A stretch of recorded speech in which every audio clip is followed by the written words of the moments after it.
burned in the first 3 sections, but I'm definitely going to need the 4th section on here.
It's about dinner time. Got some tacos heating up for Henry on the stove, and then I'll be hitting up some water for me.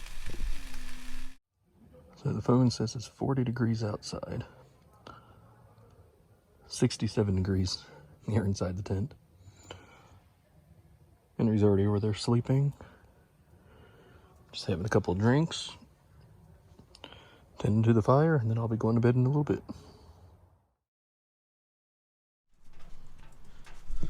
Well, it's morning. Got some water on the stove for coffee. Henry's already had his protein shake. Slept pretty good in here. Did you sleep good, Henry? Mm-hmm. Right. So we went ahead and let the fire go out. When we went to bed. So he's all decked out in a couple sleeping bags. I was a little chilly in my 20-degree quilt, but I think that was more just because of the cot and these metal side rails on it. I think, and it's not the wide version. So I brought another one to layer on top of it, but during the night, there was no way I was gonna be flexible enough to get it slipped over the foot box. I probably should have already had that part done earlier in the evening. So it wasn't bad enough, to keep me awake. I just woke up a couple of times during the night, a little chilly, but went right back to sleep. So as soon as my water's hot, I'll make my coffee and we'll get moving on with the day. Well, we're packing up after breakfast. Stove's just kind of burning itself out, cooling off. We're all dressed up. We're going to go for a little hike this morning while the stove and everything cools down. Then we'll come back, eat some lunch, and then pack up and go home. Just a quick one-nighter just to try out the tent and the stove. Worked pretty good. Last night got down to 32 degrees outside. Inside, while the stove was going, it was nice and toasty in here. I stoked it one last time before bed just to make sure it was nice and warm while I got changed and got in my quilts and warmed up the down and everything. So overall, it was a nice success. I think we had plenty of firewood. Still a bunch left over, already cut down in the short length, so we'll take that home and we'll have it for the next time. Nice success for an ammo box. Yeah. That's turned into a stove.